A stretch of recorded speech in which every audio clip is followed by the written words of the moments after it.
In this episode, you'll learn the unseen ways that the greatest leaders have built trust throughout history. Welcome to Energy Alignment for Entrepreneurs, the podcast helping online service based entrepreneurs reduce stress, balance emotions, and grow a profitable business in less time. I'm your host, Justin Igliskis. Let's get into it.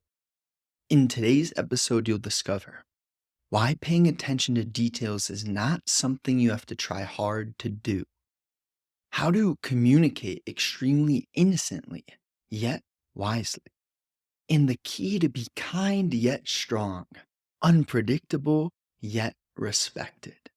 First, trying to pay attention to details is this essence of, oh, I'm going to focus, right? I'm going to concentrate. Now, right, when I do my work sessions, I may set a stopwatch. I may put boundaries and perimeters, right? Shut the door, et cetera, et cetera. But the moment that you're trying hard, you're not going to do what you need to do as best as you possibly can. We can look at athletes, whether it be NFL or high school level. If you ask any athlete, they're going to most likely tell you that they're not thinking much when they're in the moment. When they're sprinting, let's say a wide receiver, he's sprinting. Then he snatches the ball. The QB threw him a dime. He's not thinking. He's fully in that moment. And when we are paying attention to details, it's this essence that you almost ingrain into you. Reminds me of muscle memory, right? Because no matter what you're doing, there comes a point where you can see you have integrated the action into your entire being, and then that action gets done so much easier. I can even see it in myself when I go to write. If I try to use too many templates or perimeters, I close off my creativity, and you can feel that. And I'll bring you back to school. And I don't know how many of you guys, bless your hearts, I don't know how many of you guys had to go through the pain, for me, very painful, doing writing prompts. Being told what I had to write about was almost one of the hardest things I could ever do, right? And it's because they limited us to a point where you're forced, right? So paying attention to details, how do you integrate this into your being effortlessly? And that is to see who you are when you're sloppy. So obviously, right, to be sloppy, that's not going to make you money. It's not going to attract good people. It's not going to do anything healthy for your life to be a sloppy character. But to be like, hey, I'm the nerd. I'm super precise. I don't know how much that flows either. I don't think it flows too much, right? When people are trying too hard to be anything. And if we even go into the spirituality, the moment you think you can become enlightened, you're lost because there's nothing to become. Now, when I say that, I'm not saying, yep, you're already enlightened, just stop. No, I'm not saying that either. So, if it was so simple that I could just say step by step by step, do this and you'll get this result in terms of spirituality, this is probably the one field that it doesn't work that way. In business, you don't have to reinvent the wheel. In relationships, you don't have to reinvent the wheel. You do need to feel though. And in life, it's that balance of when do I need to reinvent the wheel and when do I not? And the funny part about even in spirituality is there's nothing that you need to invent. It's more so everything you need to unlearn. And I know you've heard that before. And this is the work. This is what we're talking about, right? Try hard, pay attention to details. I'm telling you the complete opposite pretty much. But it's not the complete opposite, right? There's nuance here.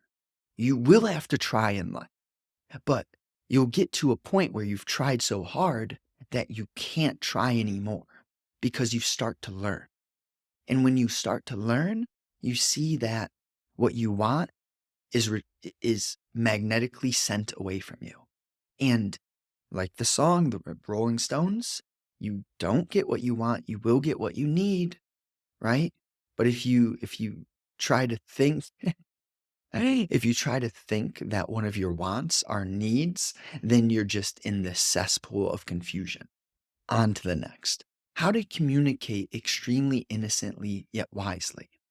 And okay, fundamentally, this is playing with your tone, your pitch, your gestures, doing, like you don't just say hi, you say, hey, you look at them you have a facial expression, say, hey, you do it all simultaneously. And I think one of my favorite definitions of intuition is the micro processing of millions of bits of information simultaneously. That's something that you can't think about, right? When you think, you cut off the flow, which is your intuition. But the problem with the word intuition is so many people manipulate it, right? They think that their intuition is their desires, and they haven't questioned their thinking deep enough. So, yeah, to communicate extremely innocently yet wisely, you need to be aware of the energy that the person whom you're communicating with is sharing with you, right? So that means that you need to listen, you need to look at them, you need to read their gestures. Cool part is you don't need to think about this at all. If you're confident and you're open and you live healthily, you'll naturally find yourself speaking to people whom are operating at a similar vibration or at a vibration of openness. And when they're open, the universe may have you guys dance together. And it's that simple. So now we're at the key to be kind yet strong, unpredictable yet respected. And really, this means that you are okay being alone. You're okay being alone because when you're alone, that's how you recharge your strength. Now, you could be on a walk with someone and still be alone. Like if you go into the forest and you guys are not like projecting onto each other from your memory, your past, your knowledge, your experiences, and you're just in that forest on a walk, well then you have that space where you're able to recharge. And that's pretty much the essence. You cannot be strong if you don't recharge, right? Let's look at a car battery, right? Now, if your car battery is dead, but it still has strength in it, you can recharge it. Now, sometimes the battery fully dies, you have to buy a new one. But in your body, in your life, you have one body. So let's throw away the option of buying a new body. So that means that when you feel you're disconnected or when your heart's cut off, you got to recharge that connection. And so many people never even get to that place where they're strong enough to recognize that they can't keep going how they're going. Like a lot of humans just get so numbed with like whether it be materialism or arrogance or drugs or fast food or entertainment like the NFL. There's so many different ways that humans fill their minds so that they don't have to pay attention to what they actually are internally. And that's how the strongest people get strong. They are balanced, unpredictable yet respected. Hmm. Kind yet strong. And I won't go long into this. There's a man, Wes Watson, and he's shared so much value, it's insane. But I feel he's the type of man who I know that he's kind in his heart, but it comes off as such a aggressiveness that you can feel that there's still something that hasn't connected for him. And although he's wise, you can feel that things are going to change for him. And I'm not here to predict anything, but it's almost like you can just see, okay, someone is walking their path, but there may be an obstruction. And who am I to judge him? That's not at all what's happening here. I'm just looking at, okay, He's smart, he's intelligent, but his message is he's very aggressive. And who knows? Maybe he needs to be that aggressive guy. But at the same time, I just I just wonder, like, if you're always in one mode, it feels like something's wrong, right? Because a human being is meant to shift, change states of mind. And that doesn't mean you get into a mode where you stop doing the things that keep you healthy. Like Wes is a huge proponent of discipline, consistency, non-negotiables, not succumbing to vices and weakness. And all of that is very fundamental in the spiritual route. So it's like, I'm not at all judging the guy, but fundamentally, if we always show up as the same person all the time, you can feel that you're going against one of the tides, one of God's laws, and that is the only constant is change. No one can step into the same river twice. So, like, even these videos, if you go back and look at my first video years ago, I'm going to keep changing. Like, you can't expect anything else from me. And I don't expect anything else from you as a listener. So, the recap: why paying attention to details is not something you have to try hard to do. Intuition works when you don't want it to.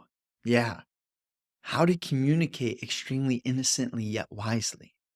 Being open is through strength. Listening comes first. Now, key to be kind yet strong, unpredictable yet respected. You yourself cannot know what you'll say next. Let it flow. And that's the essence, right? The only constant is change. So I'll leave you with this. And there's only one thing you cannot hide, and that's your vibration. It's compounding throughout time, but at the same moment, the vibration is not about the past.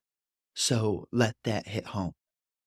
I thank you guys. Really big hug from me to you for going through this, for listening, for being real and present. Thank you. Now, there'll be a new episode out every Monday and Thursday at 10 a.m. Eastern Time. If you do want to learn more, click the link in the description. You'll get, first, your free premium 5-minute journaling prompts exercise. Number 2, my new 11-page doc, how to reduce stress and anxiety. Third, the bonus, 2 to 4 new weekly emails. Grab your free gift below. See you soon.